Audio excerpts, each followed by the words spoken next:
Друзья, всем здравия. Немного новостей о шамане.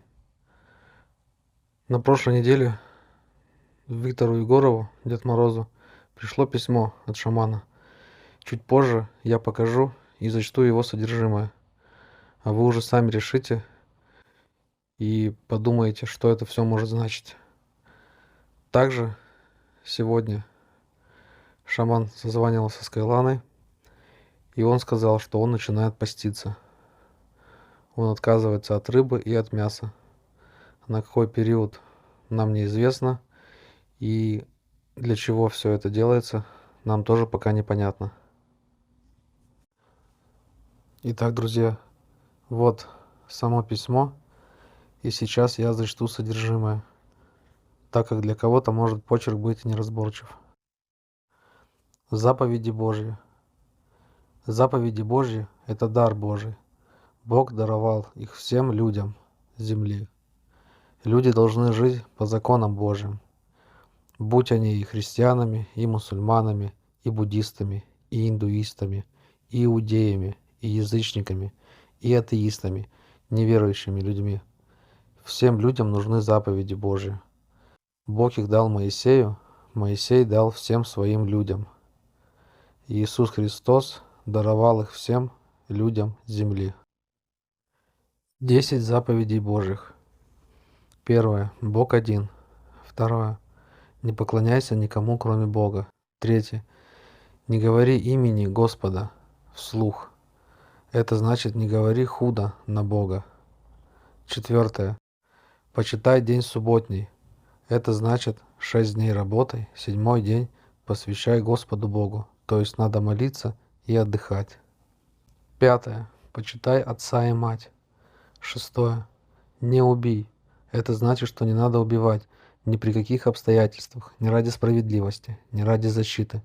Не надо убивать. Седьмое. Не прелюбодействуй. Это значит, что надо вступать в интимные отношения только со своей женой. Все остальное является запретной любовью.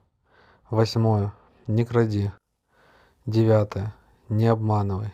Десятое. Не завидуй. Новый Завет и заповеди, дарованные Господом и Сыном Божьим Иисусом Христом. Возлюби Господа всем сердцем и всей душою. Это значит, что надо исполнять заповеди Божьи.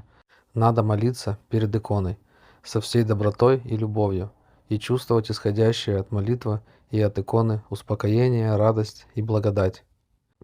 Возлюби ближнего своего, как самого себя.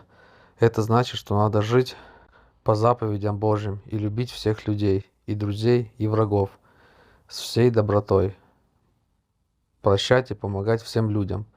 Жить без насилия и зла в душе. Дополнение, как нельзя жить.